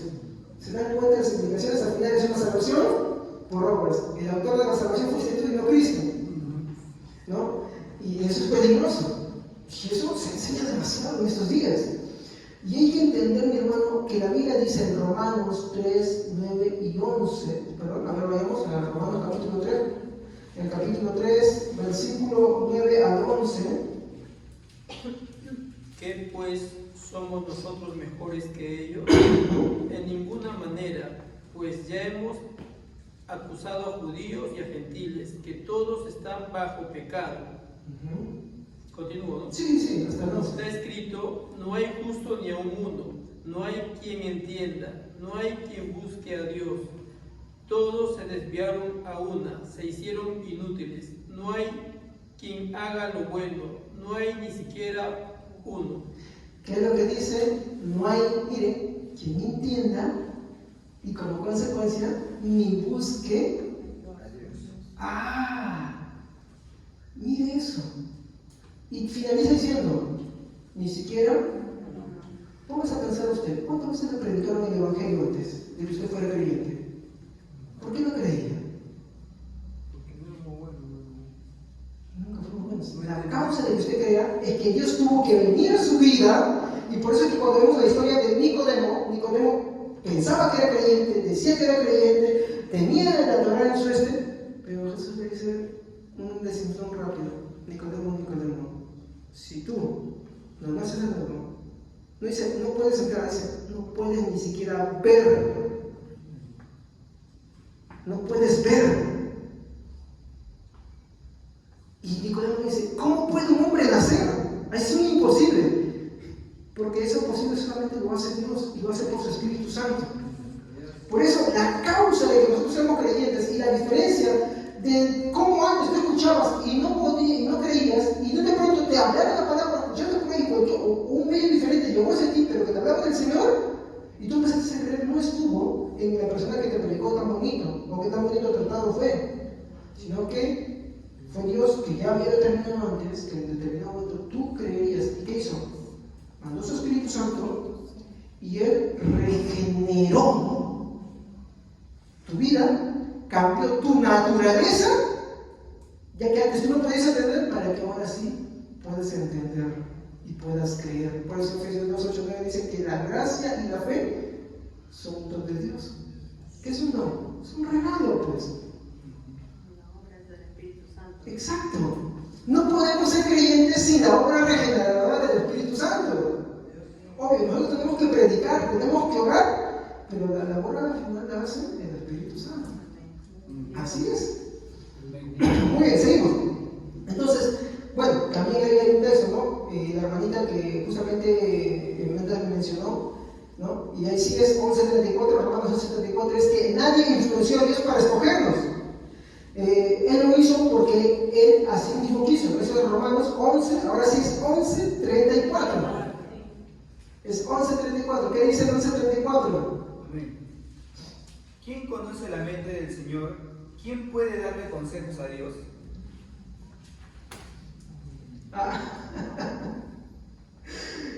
Hermanos, nadie puede influenciar a Dios. Sí, nosotros estamos llamados a pagar. Por eso es que esa doctrina de que yo decreto, yo declaro, es incorrecta, hermanos. No podemos decretar, no podemos declarar. ¿Qué podemos hacer? Rogarle al Señor. Rogarle al Señor. Según su voluntad. Solamente podemos rogar al Señor. Pero ¿qué podemos hacer, hermano, cuando se habla esto y no sé, a veces hay alguna, ahorita por ejemplo recién estoy entendiendo que sí lo había escuchado antes, pero no tenía un buen fundamento, ¿no? Entonces no se puede decretar. No se Le he puede. rogado a Dios, decía Pablo. De hecho, cuando nosotros hablemos de la determinación de Dios, nos vamos a meter en ese tema. Y les pediría que vengan en ese tema porque vamos a hablar de la determinación de Dios y tiene que ver con esto de decretar de las personas. ¿Y por qué no es correcto?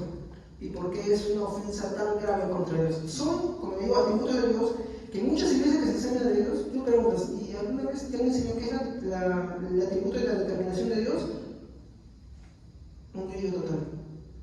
Por eso, como yo les digo, qué importante es volver a las raíces del Evangelio. Qué importante es volver. Mi pueblo peca por desconocimiento, dice la Biblia. Yo lo he hecho también. Y le tengo que pedir perdón a Dios por eso.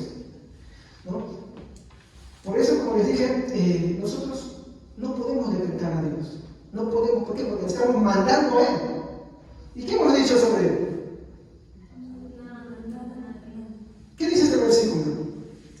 Que nadie es el consejero de Dios. Es como si nosotros estuviéramos atribuyéndonos algo. Sí, un mérito. Estamos atribuyéndonos un mérito. Y no es así. De hecho, Pablo dice, ¿quién ha conocido la mente del Señor? ¿Alguno de nosotros ha conocido la mente del Señor para saber lo que queda ahí? No. Ninguno. Ninguno. Por eso, que es importante, y algo que se hizo en la Reforma Protestante, disculpe que vuelvo eso siempre, pero para mí es muy importante resaltarlo, es que una de las formas de protegerse, o proteger al cristianismo, es decir, no hay más revelaciones. No hay más. La revelación está cerrada en la palabra de Dios. Una frase de Martín Lutero era: he hecho un pacto con el Señor, y es que no me dé ni sueños, ni revelaciones, ni profecías, ni nada de esas cosas, sino solo tu santa palabra. ¿Por qué? Porque la Iglesia Católica Romana, así lo que describe como romanismo, había dado, por causa de las revelaciones, muchas cosas que transgresaron. La mariología, los milagros de las reliquias, tantas doctrinas que ellos tienen. Cuando tú agarras su catecismo, muchos de esos tienen su fundamento en cosas que ellos tenían como revelaciones. Y, bueno, lo hemos fundamentado en la filosofía, ¿no? Entonces, hay que ver que eso es peligroso. Es peligroso. Por eso ellos dijeron, no hay más revelaciones. La revelación está cerrada. ¿Qué es lo que tenemos? La Santa Escritura. Es la norma de fe y conducta del cristiano y de la iglesia. Nada más. ¿Quieres que Dios te hable? Abre tu Biblia. ¿Quieres que Dios te ilumine? Porque Dios sí nos ilumina. Porque, como dice la hermana, hay cosas que antes no entendíamos. Y de pronto, ¿entiendes? Y Dios te ilumina para que te entiendas su palabra. Y luego Él sigue haciendo eso. Pero no nos revela más. La revelación está cerrada.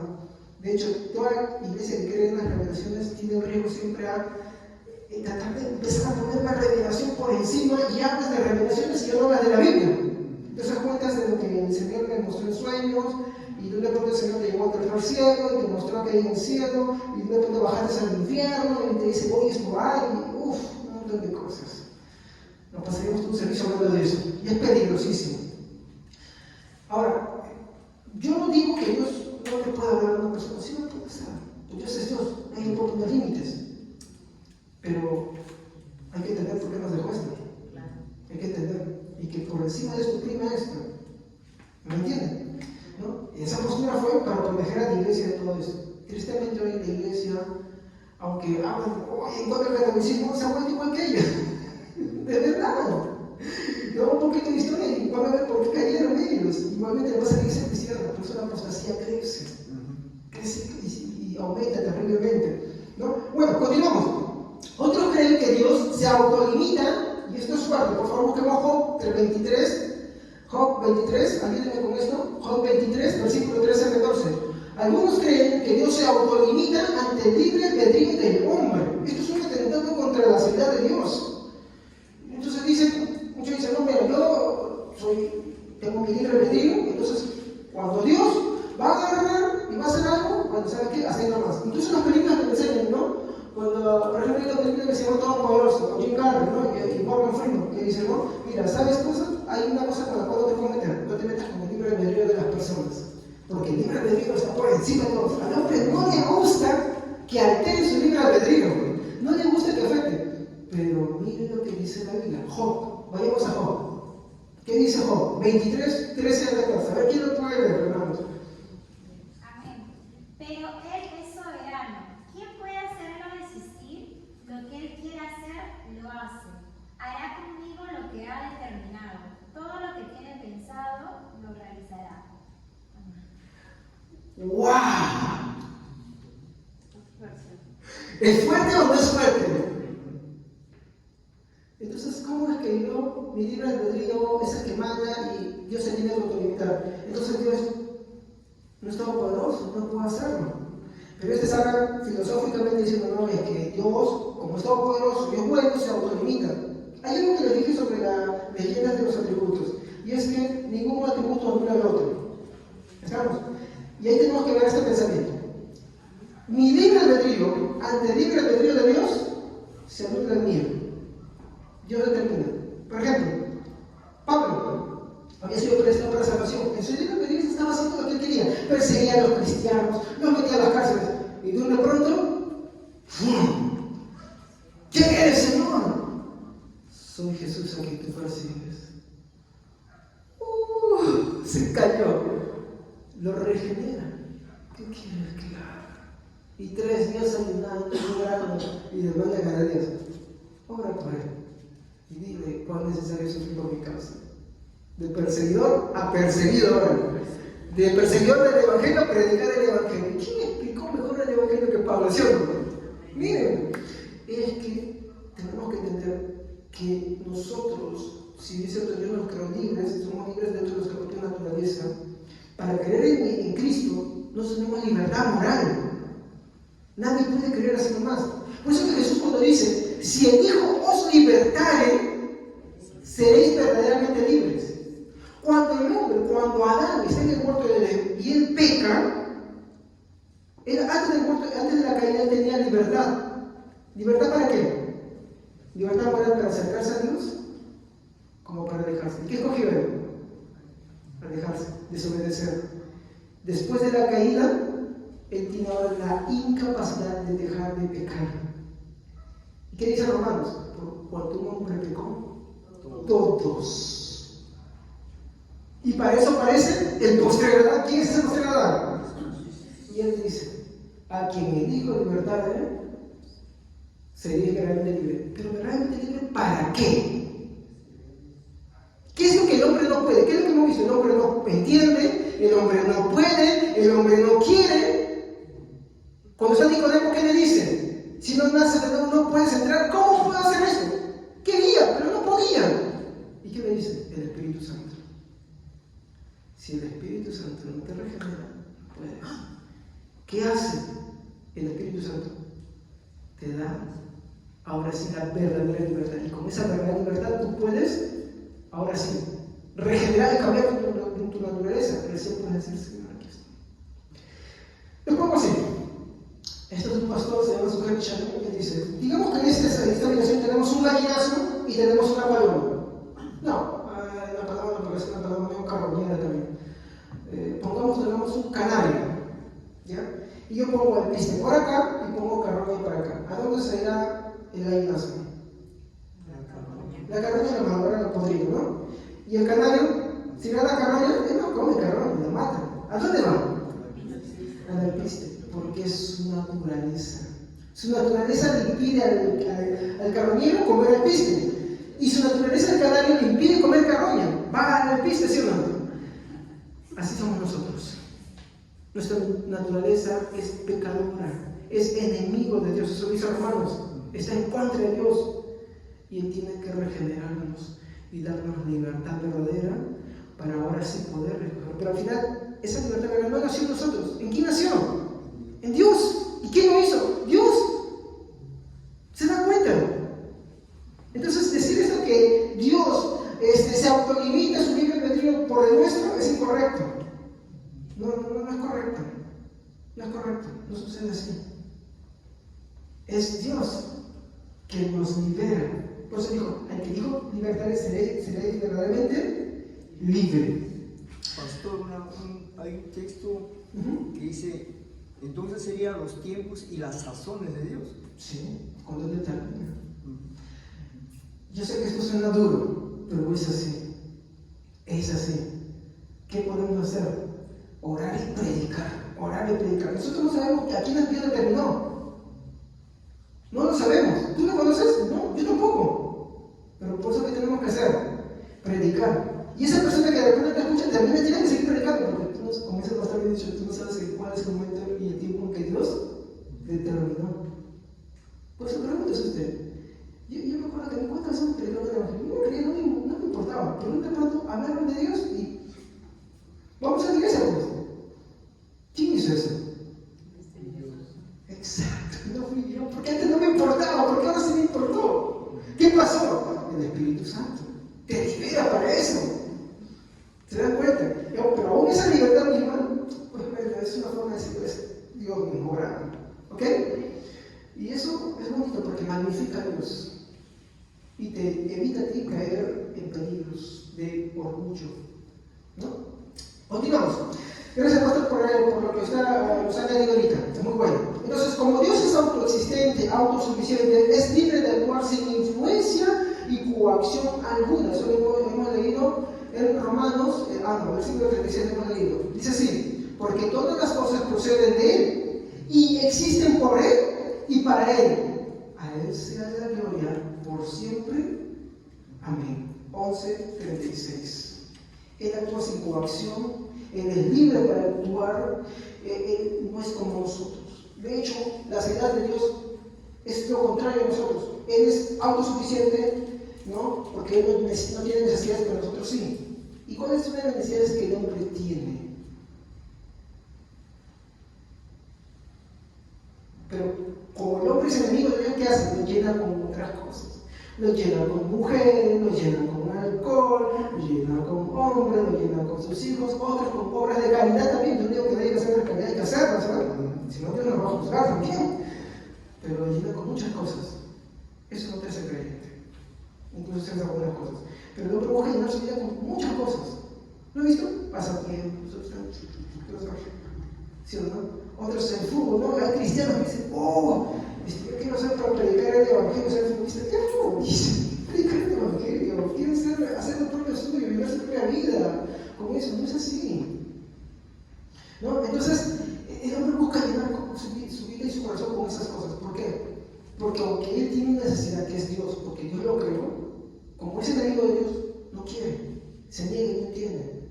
Y Dios, que es tan bueno, a gente tan pecadora como nosotros, vino y nos regeneró y nos dio esto, la salvación, sin mérito alguno, sin obra alguna. ¿Ok? No estoy diciendo que no haya que hacer buenas cosas, hay que hacer buenas cosas. El que de verdad se ha convertido, inevitablemente hará buenas cosas. Muy bien, voy a acelerarme porque ya me excedí mucho. Por lo tanto, nada le afecta. Sí. Ni el mal ni el bien del hombre le afecta a Dios. ¿Sabían ustedes? El hombre puede hacer mucho mal, puede hacer bien, y eso a Dios no lo afecta. El mal del hombre no lo perjudica. El bien del hombre no le aumenta a Dios tampoco. Esto lo podemos ver, en su nota lo tienen, Job 35, versículos 6 al 8. Amén. Si tú pecas, ¿qué daño le haces a Dios? Si cometes muchos pecados, ¿en qué le afecta eso a Dios? Si te portas bien, ¿qué beneficio le das a Dios? ¿Qué gana Dios con eso? ¿Se dan cuenta? Nada, ¿sí o no? No le afectamos a Dios. El único que se daña. Exacto. Vean, ¿ves? Y hay gente que dice, no, Dios es malo conmigo, y se vengan. Supuestamente le están diciendo algo a Dios. ¿No? Oye, ustedes ¿afectas algo a Dios con eso? No, te estás afectando a ti mismo. El buen obrar del hombre no le suma a Dios tampoco. Isaías nos habla habla, ¿no? Que vuestras obras de justicia al final son como trapos de inmundicia. Y si ustedes leen el contexto, al versículo más arriba, creo que el primer versículo va a decir, a Israel dice, oh príncipes de Sodoma y de Gomorra. Miren cómo se dirige a ellos. Porque, hermanos, no hay que dejarnos engañar. Las buenas obras no nos hacen buenos ante Dios. Pero sí, cuando somos verdaderamente creyentes, hacemos buenas obras como consecuencia. Pero no son meritorias. No nos dan méritos delante de Dios. Sino que, como ya nos regeneró, como ya nos restauró, como ahora le amamos, queremos hacer el bien. ¿Me comprenden? Ya es muy diferente, ¿no? Lo contrario es méritos y tú te hablarás de que me hago esto, me hago aquello. Les cuento un testimonio chiquito. En una ocasión yo fui, cuando tenía 23 años, a una iglesia por el Tupa y era para colaborar una puñada. Y cuando llego le pregunté, disculpe, ¿se encuentra el pastor? Y sale una hermana y me dice, bueno, deme a mí. Mire, así como me dijo ella, deme a mí. ¿Usted no ve? Soy la diácona. Me dieron el diaconado por mis caras, por mi buen obrar. Así somos muchas veces, hermanos. Cuando empecemos a tomar la copa de los méritos, este pechito se empieza a hinchar. Y eso es malo. ¿Por qué? Porque al orgulloso Dios mira. Ajá, se da cuenta. Muy bien. Cristo dijo de sí mismo, ¿no? Bueno, esta es la traducción al lenguaje actual. Dice, no tienes necesidades de mis bienes, ¿no? De la Reina Valera, capítulo 16, versículo 2. Si lo tienen, pueden leérmelo. Salmos 16, 2. Amén. Jehová mío, dijiste a Jehová, tú eres mi Señor. No hay nada, no hay para mí bien fuera de ti. Muy bien. Este salmo completito, como tú lo lees, es de Cristo, ¿no? Por si acaso, porque habla de que tú no dejarás a tu santo en el Seol. Empiezan a hablar de muchas cosas de Cristo. Este salmo, aunque Dios está usando al salmista ahí, no es el salmista quien está hablando de Cristo. Y él dice, en la versión Reina Valera, no hay bien fuera cuando Cristo vino y dijo, cuando un hombre dijo, maestro, bueno, y él dijo, ¿por qué me llamas bueno? Bueno, solo hay uno. La traducción del lenguaje actual por eso te dice, no tienes necesidad de mis bienes. O sea, mi buen obrar no te suma a él. ¿Por qué no tienes necesidades? Más bien es el efecto del amor que derrama en nosotros por lo cual nosotros amamos. De hecho, Juan en su epístola dice, ¿no? Y nosotros le amamos, no porque nosotros le amamos primero, sino porque Él nos amó primero. Y la consecuencia es lo otro, ¿ya? ¿Entienden? Él es el que empieza y hace todas las cosas. Bueno, entonces, si seguimos leyendo el versículo 3, ¿qué nos dice? La justicia de Cristo solo aprovecha a sus santos. O sea, lo que Cristo hizo no es que le estaba sumando a Dios, fue en beneficio de los que Él predestinó para salvación. Fue en beneficio de los que creerían en Él. Fue en beneficio de ellos. ¿Sí? ¿Por qué? Porque gracias al sacrificio de Cristo, hoy nosotros podemos acercarnos al Padre libremente. Porque Él hizo toda esa labor. Él hizo todo eso en la cruz del Calvario. Pagó las consecuencias de nuestros pecados. Y no solamente eso, ¿qué más hizo? Nos regeneró. Corintios nos dice, si alguno no tiene el Espíritu de Cristo, no es de Él. Reflexiones finales. El hombre no puede conocer a Dios por sí mismo, hermanos. Mucho menos entenderlo. Porque Dios es el único que ilumina para poder conocerlo más. Él es el que nos ilumina constantemente. Dios también nos hace crecer en Él mismo. Es por eso que decimos que Dios no tiene necesidades, más bien es Él el que sustenta todo. De hecho, en el tema de la salvación, nosotros somos necesitados de Él y Él nos sustenta. Él nos va perfeccionando. ¿Ustedes saben el versículo que dice, y todas las cosas obran para bien a los que conforme a su propósito son llamados? ¿Ya? Muchos lo aplican, especialmente la prosperidad, y dicen, bueno, todo lo que tú hagas va a estar bien. Entonces, si tú emprendes una empresa, eso te va a resultar bien. Falso. Si tú sigues leyendo, está hablando, y a los que llamó, a estos también predestinó. Y a los que predestinó, justificó. Y a los que justificó, y empieza a hablar todo eso, hasta enviarle la glorificación. ¿Qué quiere decir? Que cuando Dios predestinó a alguien para salvación, todo lo que sucede hacer en su vida, y eso vamos a ver en el próximo tema, Él lo hace para que todo obre para un bien. ¿Y cuál es ese bien? De que tú creas, de que tú crezcas y que al final un día seas glorificado en la eternidad con Él. Porque un día ya seremos restaurados, nuestros cuerpos serán glorificados, seremos conocidos como Él nos conoció, nuestra santificación habrá sido perfeccionada en Él, pero todo obrará para aquellos que han sido escogidos por Él. ¿Se dan cuenta? Entonces ese versículo habla de la obra del Señor en nuestras vidas, no de que es una muleta para decir, bueno, hermano, compra tu carro porque, ¿sabes qué? Todo lo que tú hagas te va a servir para bien. Y no es así. No es para eso, ¿no? Amén, hermanos. Muy bien. Muchas gracias, hermanos. Discúlpenme, creo que me excedí esta vez. Voy a tratar de controlar esto un poquito más. Amén. Quiero pedir, por favor, hermano, ¿su nombrecito? Sí. Bien. Hermano Miguel, ¿cuál es su cargo dentro de la iglesia o es un hermano? Bueno, es compastor. Compastor, discúlpeme. ¿Puede pasar adelante, por favor, para hacer una oración? Amén. Muchas gracias. Ahí está el micrófono. Buenas noches, amados hermanos, pastores. Vamos a ponernos de pie, vamos a elevar una oración dando gracias a Dios por las enseñanzas que pues, día a día recibimos, ¿no? Siempre recibimos cosas buenas y buenas y hay que aplicarlas. Oremos. Amado Dios Todopoderoso, te damos a ti las gracias en el nombre de Jesús. Gracias por este tiempo maravilloso que nos has permitido estar en este lugar, Señor Dios. Gracias que has sido portador de las enseñanzas, perdonado. Gracias porque día a día, Señor Jesús, te preocupas, Señor, para poder nosotros alimentar y poder, Señor Jesús, de la misma forma poner en práctica y que hacer que las personas lleguen a ti de buena gloria. Te damos a ti la honra, Señor. Gracias. En el nombre de Jesús, nos pedimos de tu lugar, de su presencia, porque tú estás a través del Espíritu en todo momento y en todo tiempo con nosotros. Gracias en el nombre de Jesús. Amén. Muchas gracias, estimado pastor. Gracias. Ahí les van a alcanzar algo para tomar, hermanos, ahí para que puedan ahí refrescarse un poquito. ¿Amén? Muchas gracias, mami. Gracias por tolerarme. Creo que la reflexión final de todo esto es, hermanos, seamos humildes ante Dios. Eso es lo que la seriedad de Dios nos enseña. Seamos humildes ante Dios.